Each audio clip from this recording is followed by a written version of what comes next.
கர்நாடக அரசு proposed site for construction of Meketatu Dam is just 4 kilometers away from our state Tamil Nadu. 4 kilometre Krishnagiri Dharmapuri பார்டர்லயே 4 kilometre கட்டுறாங்க. எதுக்கு கட்ட போறாங்க?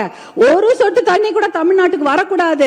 வரக்கூடிய அத்தனை தண்ணியும் எல்லா டேம்லயும் சேர்த்து வச்சுட்டு மேகேதாட்டுல 70 TMC தண்ணியை புடிச்சு வச்சுக்கிட்டு ஒரு சொட்டு நீர் கூட தமிழ்நாட்டுக்கு வரக்கூடாது என்பதற்காக தான் தமிழ்நாட்டுக்கு மிக அருகில் டேம் கட்டுறாங்க. அந்த மேகேதாட்டு டேம் கட்டினாங்கன்னா 3 வனவிலங்கு சரணாலயங்கள் அந்த டேம் கீழே போயிடும். 12,500 ஏக்கர் காடுகள் அழிந்துவிடும். புலிகள் சாங்சுவரி இருக்கு. பிலிகிரி ரங்கநாத சுவாமி கோவிலுடைய புலிகள் காப்பகம் இருக்கிறது. காவேரி வைல்ட் லைஃப் சாங்சுவரி இருக்கிறது. அதே சமயம் மாதேஸ்வரன் மலை சாங்சுவரி, அத்தனை வனவிலங்கு சரணாலயம் இருக்கக்கூடிய நீர் வேம்பு நீர் மருந்து மரங்கள் 700 வருஷம் பழமையான மரங்கள்லாம் தண்ணியில போயிடும்.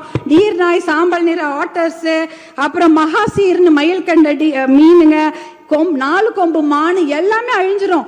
இதெல்லாம் அழிச்சிட்டு தான் மேகேதாட்டு டேம் கட்ட போறாங்க.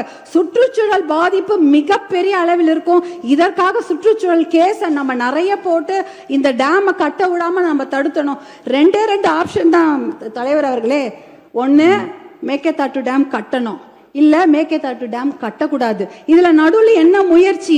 we don't need the dam, அவ்வளவுதான். no dam, no need of the dam. இதுக்கு நடுவில் முயற்சி என்ன இருக்கு? அந்த முயற்சியே தேவையில்லைங்கிற. மேகேதாட்டு டேம் கட்டக்கூடாது, அவ்வளவுதான். இதுல நடுவில் இந்த நான் முயற்சி பண்றதுல தேவையில்லாத ஒரு விஷயம். அனைத்து கட்சியை கூட்டத்தை கூட்டி கண்டிப்பாக ஒரு ஒத்த முடிவோட நம்ம டெல்லிக்கு போக வேண்டும் என்பதுதான் பாட்டாளி மக்கள் கட்சியின் கோரிக்கை. மிக்க நன்றி.